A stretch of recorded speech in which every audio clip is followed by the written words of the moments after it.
प्रदेश के अंदर उपचुनाव के नतीजे सामने आए हैं। उपचुनाव में Samajwadi party, Bahujan Samaj party, Azad Samaj party तीनों को बड़ा झटका लगा है। बीजेपी के लिए थोड़ी राहत की खबर है, वो देखने को मिले। लेकिन हालांकि उपचुनाव से ना तो कोई सरकार बनने वाली थी और ना ही सरकार गिरने वाली थी। लेकिन कहते हैं ना कि उपचुनाव हो या कुछ और, ये एक तरीके से सर्वे की तरह काम करते हैं कि जनता का मूड किस तरफ है। बहुजन समाज पार्टी के लिहाजा से देखें तो ये चुनाव सबसे ज्यादा निराशाजनक रहे बहुजन समाज पार्टी के लिए।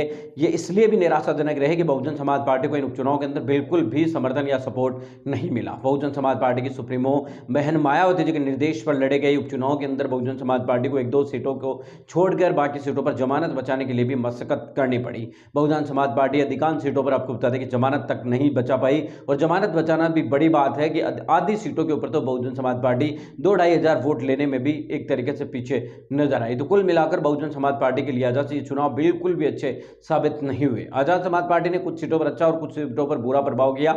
लेकिन चंद्रशेखर आजाद को लेकर कहा जा रहा है कि वो पहला चुनाव लड़ रहे थे, तो हो सकता है कि उनके लिए यहां पर एक तरीके की मुसीबत हो। अगर वो दूसरा चुनाव लड़ेंगे, तीसरा लड़ेंगे, तो हो सकता है उनकी बढ़ोतरी हो सकती है। जो भी हो, आपको बता दें कि अभी चंद्रशेखर आजाद की भी सियासी ताकत इतनी ज्यादा मजबूत नजर आ नहीं रही है। जिस तरीके से उन्होंने नगीना में प्रदर्शन किया, उस तरीके का उपचुनाव के अंदर नतीजा नहीं आया।